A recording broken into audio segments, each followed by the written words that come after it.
Super Docteur, c'est le podcast des médecins généralistes.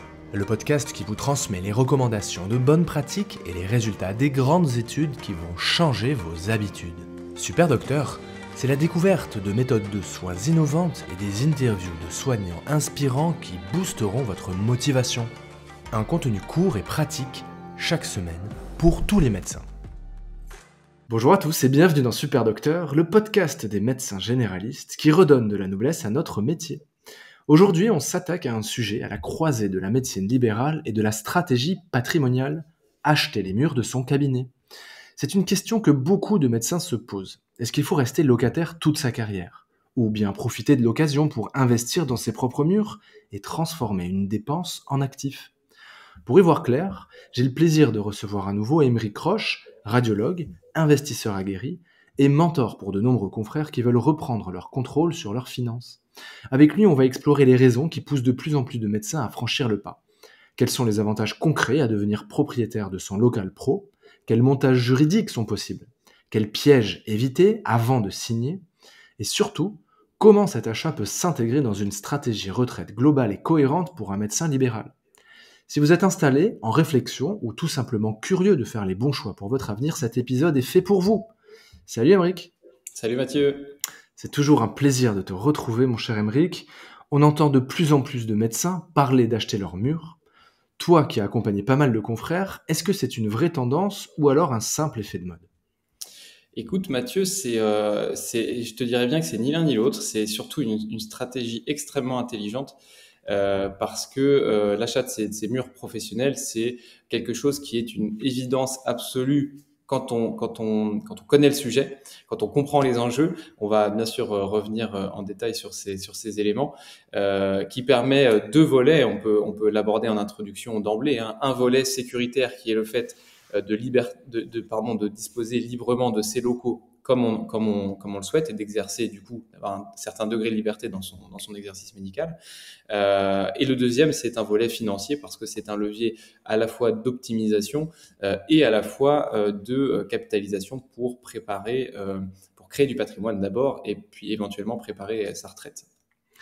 Ok, je me doutais que c'était un sujet intéressant et je crois que tu es vraiment l'homme de la situation. Concrètement, qu'est-ce que ça veut dire acheter ces murs ? En quoi est-ce différent d'un achat locatif classique ? Bien, écoute, finalement, c'est pas bien différent d'un achat locatif classique parce qu'en fait, c'est simplement qu'en matière d'immobilier professionnel ou commercial, acheter ces murs, c'est devenir propriétaire en fait du local dans lequel on exerce. Donc, c'est pas du tout une obligation puisqu'on peut tout à fait être locataire comme dans un bail d'habitation. Donc acheter ces murs, c'est simplement être propriétaire de son local ou de ses locaux et donc propriétaire de fait de son outil professionnel puisque on y exerce notre activité professionnelle. Donc c'est un outil qui est patrimonial en même temps puisqu'au même titre qu'un investissement locatif, on est propriétaire ou on devient propriétaire de cet outil patrimonial. Mais la différence, c'est que au lieu de payer un loyer lorsqu'on est locataire de ce local à fonds perdu, eh bien, on rembourse notre crédit qui alimente indirectement notre patrimoine personnel. Et à la fin, on est chez nous. Donc, c'est vraiment très intéressant pour ça. Et c'est ça que veut dire acheter ces murs. Très bien. Et pourquoi est-ce un levier stratégique pour un médecin libéral ? Qu'est-ce qu'on y gagne en fait ? Alors, c'est un triple levier. Il y a d'abord un levier psychologique qu'on a évoqué tout à l'heure, c'est-à-dire qu'on est chez nous. Tu conviendras, Mathieu, que quand on est propriétaire de sa résidence principale, on se sent rassuré, on est chez nous, on peut disposer librement de sa résidence principale. Si on a envie de changer la couleur, de faire des travaux, etc., on fait ce qu'on veut. C'est exactement pareil pour un local professionnel. On a cette liberté, ce levier psychologique de faire un petit peu ce qu'on veut avec, bien sûr, certaines contraintes, certaines obligations, etc., bien sûr, mais en tout cas, on en dispose librement. Donc ça, c'est un premier point qui est vraiment très important. Deuxième volet, c'est le volet économique, c'est-à-dire qu'au lieu de payer à fond perdu un loyer, et bien là, ce loyer alimente du coup le véhicule d'investissement, en particulier la SCI, puisqu'on en reparlera, mais on achète la plupart du temps via une SCI. Et donc du coup, bien sûr, c'est capitalisé pour les associés de la SCI, donc nous à titre personnel par la suite. Et ça apparaît comme une charge dans l'activité. Donc, ça vient en charge dans le bilan de l'activité Donc, c'est doublement intéressant. Et Hmm. puis, le troisième volet qui est contigu à celui qu'on vient de citer, bah, c'est qu'on construit en fait un patrimoine, j'allais dire indirectement, mais c'est vraiment directement à la limite, on construit un patrimoine tangible, hein, c'est de l'immobilier qui va se valoriser dans le temps et qu'on va pouvoir éventuellement également transmettre. Donc, c'est vraiment ça le triple levier. Ok, je comprends que c'est très intéressant. On a parlé ensemble d'une stratégie patrimoniale dans d'autres épisodes que je vous recommande d'écouter, chères auditrices, chers auditeurs. Ils sont passionnants, vous apprenez plein de choses avec mon invité. On a appris que tu avais déjà acheté beaucoup de biens locatifs. Et donc, j'en conclus qu'actuellement, tu es propriétaire de ton ou de tes cabinets pro, je crois. Oui, absolument, Mathieu. En fait, bon, déjà, ce qui est important de préciser, c'est que je ne partage que des stratégies que j'applique moi-même.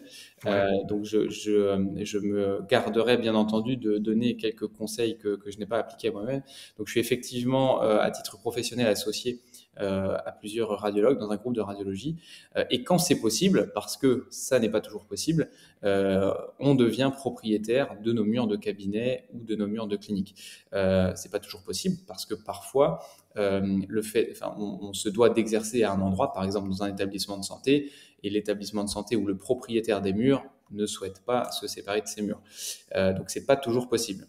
La différence, en fait, moi je peux en témoigner, c'est que quand on est dans des locaux qui sont loués, donc dont on n'est pas propriétaire, outre le fait que ce soit à fond perdu, c'est-à-dire que la dépense qui est faite chaque mois est perdue, plutôt que d'être capitalisée dans un actif qui nous appartient.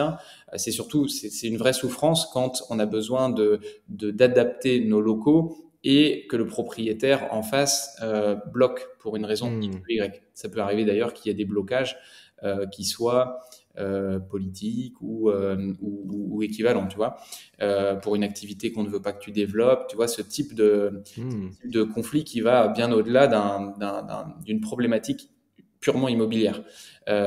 Donc, je peux effectivement témoigner que être propriétaire de son local ou de ses locaux offre vraiment de la sérénité et une liberté dans son exercice professionnel, ça c'est clair. Je comprends parfaitement l'idée. Je vois que c'est important. Je pense que nos auditeurs aussi. Il y a un petit blocage, c'est toute la juridiction française, tout l'administratif, et j'ai besoin de ton coup de main. Est-ce que tu peux m'expliquer, lorsqu'on souhaite acheter ces murs, quels sont les montages juridiques possibles? Tu m'as parlé de SCI, je sais qu'on peut aussi acheter en nom propre, c'est compliqué. Est-ce que tu peux me vulgariser tout ça, s'il te plaît? Écoute, on va utiliser un raccourci, on va faire assez simple. Globalement, le plus adapté pour les médecins, je vais aller vers la solution la plus adaptée d'emblée, c'est globalement la société civile immobilière, qui est donc la SCI, qui est un véhicule juridique, qui est le véhicule le plus optimal pour les médecins, pour de multiples raisons. On n'a pas le temps d'aborder toutes ces raisons dans cet épisode, mais il y a de très nombreuses raisons qui font que de très très loin, c'est vraiment le véhicule numéro un. Il faut vraiment retenir ça. Qui plus est, la plupart du temps, à l'impôt sur les sociétés. Parce que quand on est associé d'une SCI, eh bien, la SCI est assujettie soit à l'impôt sur les revenus, soit à l'impôt sur les sociétés. Et c'est particulièrement efficace lorsque c'est à l'impôt sur les sociétés. Donc après, évidemment, on ne peut pas donner un conseil comme ça qui serait applicable pour tout le monde. Il faut bien sûr se rapprocher systématiquement d'un avocat, d'un expert comptable. Mais si on devait tout de suite donner un raccourci, c'est vraiment le véhicule le plus efficace pour ce type de stratégie patrimoniale, on va dire. Qu'on soit seul ou plusieurs? Qu'on soit seul ou plusieurs, exactement. On peut tout à fait être. Alors, il y a des subtilités, des stratégies juridiques qui permettent d'être plusieurs associés dans une SCI dont on est finalement l'unique personne physique en étant associé, moi-même, enfin, Mathieu associé personne physique et une entité morale que Mathieu détient par ailleurs. Et donc, il est possible d'être seul associé en tant que personne physique d'une SCI, mais classiquement, c'est vrai qu'on observe assez souvent des médecins qui co-investissent dans leur outil de travail, donc des médecins généralistes qui achètent ensemble les murs de leur maison de santé, voilà, des radiologues qui achètent ensemble leur cabinet. C'est très fréquent, d'abord parce que ça permet de diminuer bien sûr le montant total d'investissement par associé, ça permet de diluer le risque, etc., etc. Donc classiquement, on observe quand même très souvent des gens qui co-investissent sur ces outils de travail. Il y a des avantages, il y a aussi bien sûr des inconvénients, mais en tout cas, la plupart du temps, les médecins s'associent à minima pour investir dans leur mur. Ouais. Très bien, donc merci pour ce très bon conseil. La SCI, le véhicule préférentiel pour investir dans les murs de son cabinet, et c'est à la mode, notamment beaucoup de médecins généralistes qui s'installent dans des MSP, beaucoup en groupe maintenant. Les médecins qui s'installent tout seuls sont vraiment très rares aujourd'hui, tant mieux. Donc réfléchissons à une SCI pour euh, acheter les murs de son cabinet entre collègues. Est-ce que tu peux me décrire les pièges à éviter quand on se lance dans ce type de projet? Bien sûr, alors il y a tout un tas de pièges, pardon, mais si on réunit les plus importants, d'abord le numéro un, c'est bien sûr acheter un bien qui est situé au bon endroit et de manière cohérente à son activité médicale. Ça paraît évident de le dire, mais il faut quand même le préciser parce que c'est un point très important. Deuxième point, les travaux peuvent vite coûter très cher. Et donc, il faut faire attention à bien faire chiffrer ces travaux qui sont, comme tu le sais, comme tous ceux qui ont déjà fait faire des travaux, toujours plus élevés à la fin que ce qui était envisagé à la base. Et en particulier, sur ce point travaux, il ne faut pas oublier tout ce qui est normes, notamment accès PMR. Il y a tout un tas il y a aussi des normes d'accès sécurité incendie, etc., etc. Donc ça, c'est un point à bien vérifier pour ne pas se faire avoir sur la facture travaux qui peut très vite grimper. D'autant plus que quand on optimise le financement, on inclut cette enveloppe travaux, c'est l'idéal dans le financement initial, mais encore faut-il avoir un estimatif travaux cohérent avec le coût qu'on aura à payer à la fin. Parce que le financement, on le fait bien sûr en amont de la réalisation des travaux. Le troisième point, justement, c'est l'optimisation de la stratégie de financement. Il y a beaucoup de médecins qui maîtrisent très mal la structuration du financement immobilier. Pour autant, même quand on achète ces murs, c'est du financement immobilier. Certes, à visée professionnelle, mais c'est du financement immobilier. Et donc, la stratégie de structuration du financement peut avoir un impact très significatif sur le plan financier pour le médecin, dans le bon sens ou dans le mauvais sens. Donc, optimiser sa stratégie de financement, c'est très important. Je te donne un exemple très concret. Il y a beaucoup de médecins qui apportent beaucoup trop de cash quand ils achètent des cabinets. Ça se voit très, très fréquemment. Et c'est vraiment très, très dommage, d'autant plus que il est relativement aisé, pour ne pas dire très facile, pour un médecin qui a une situation correcte, moyenne, on va dire, d'investir, d'emprunter pour acheter ces murs, c'est, sauf exception, très, très facile. Donc ça, c'est un point à ne pas négliger et à travailler. Et puis le dernier point, c'est bien s'entourer, hein, que ce soit architecte, expert comptable, expert immobilier, notaire, etc., etc., pour éviter des erreurs qui peuvent vite coûter très cher sur des biens qui concernent des sommes qui peuvent être très importantes au final, quoi. Très bien, c'est clair comme d'habitude. Je commence à te connaître, je crois connaître la réponse à cette question, mais je vais quand même le tenter. Est-ce qu'il y a un bon moment pour acheter ces murs? Est-ce qu'il y a un âge ou un stade dans sa carrière où c'est plus pertinent? Alors, on va éviter d'acheter ces murs avant 18 ans. Non, évidemment le plus tôt possible. Je sais que tu connais la réponse, Mathieu, mais le plus tôt possible, si c'est cohérent avec notre activité en tout cas. Hein, le but, il n'est pas d'acheter n'importe comment à tout prix le plus tôt possible, mais en tout cas, si c'est cohérent avec notre momentum en fait d'exercice médical, c'est le moment où nos revenus gagnent en stabilité, où soit on s'installe, soit on envisage de s'installer, on a un projet d'exercice, etc. Si on peut emprunter le plus rapidement possible à partir du moment où ce projet médical pour nous il est à peu près clair, il faut le faire puisque c'est le moment où ce sera le plus facile. Donc c'est le moment où on a une bonne visibilité sur ce qu'on va faire, une forte capacité d'emprunt, hein. Plus on est jeune, bien sûr, a priori, plus on a une capacité d'emprunt importante, et on peut viser du coup l'effet cumulé du long terme, qui est bien sûr très important dans l'immobilier et dans tout type d'investissement. Donc le plus tôt possible à partir du moment où c'est cohérent avec notre momentum d'exercice, on va dire. Et est-ce qu'il y a un moment où c'est trop tard? Parce que beaucoup de mes auditeurs, de mes auditrices sont relativement jeunes, entre 30 et 35 ans. Il y en a des plus âgés. J'ai des confrères, des consoeurs qui m'écoutent et qui sont bien plus âgés. Est-ce qu'il y a un moment où on peut se dire, bon, on s'approche quand même de l'âge de la retraite, on a plus d'années derrière que devant, ça va peut-être pas être très intelligent d'investir dans ces murs. Est-ce qu'il y a un moment charnière comme ça où c'est plus intelligent de le faire, ou est-ce que ça dépend de chacun?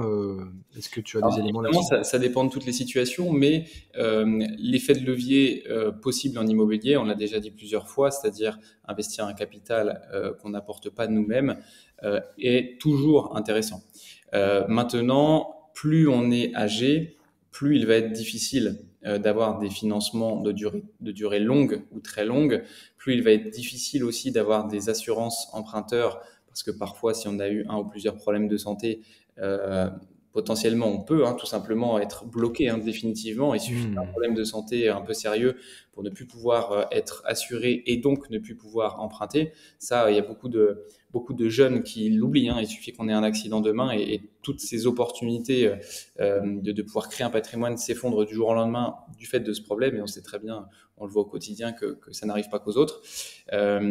Donc, je dirais qu'effectivement, plus tôt c'est, mieux c'est. Maintenant, au cas par cas, c'est toujours intéressant de pouvoir faire un effet de levier. Alors, il y a toujours, la stratégie devra toujours être adaptée au cas par cas. Peut-être que des fois, un apport en cash peut être intéressant. Évidemment, tout s'étudie au cas par cas, mais dans tous les cas, utiliser cet effet de levier est toujours très intelligent à adapter à sa situation, bien entendu.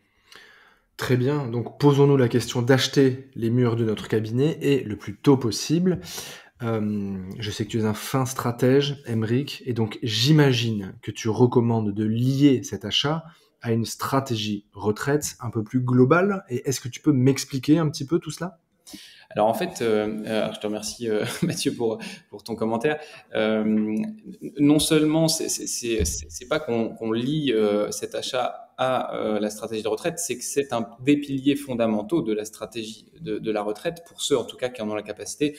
Tous les médecins n'ont pas la possibilité. Un médecin par exemple hospitalier qui exerce en tant que salarié à l'hôpital, bien entendu, n'a pas cette opportunité-là et c'est important d'essayer de parler à tous les auditeurs. Mais c'est vrai que pour ceux qui le peuvent, en tout cas, c'est un pilier majeur. Pourquoi? Parce qu'une fois que le bien immobilier a été payé, remboursé par l'activité médicale, ensuite, il peut tout à fait être loué à un autre professionnel. Il peut être bien sûr revendu ou il peut être transmis. Donc, c'est aussi un très bon outil de transmission, d'optimisation de transmission patrimoniale pour ceux qui ont le souhait de transmettre un patrimoine à leurs enfants. Mais avant ça, pour la retraite, c'est tout simplement un pilier pour constituer des revenus complémentaires. À partir du moment où on s'arrête de travailler et que le local peut être loué à quelqu'un d'autre, bien sûr, ça génère des revenus dont on peut disposer si on le souhaite pour sa retraite. Alors l'idéal, évidemment, il est d'être diversifié et d'investir, on va dire, d'utiliser ce potentiel effet de levier le plus possible compte tenu de sa propre situation, bien entendu.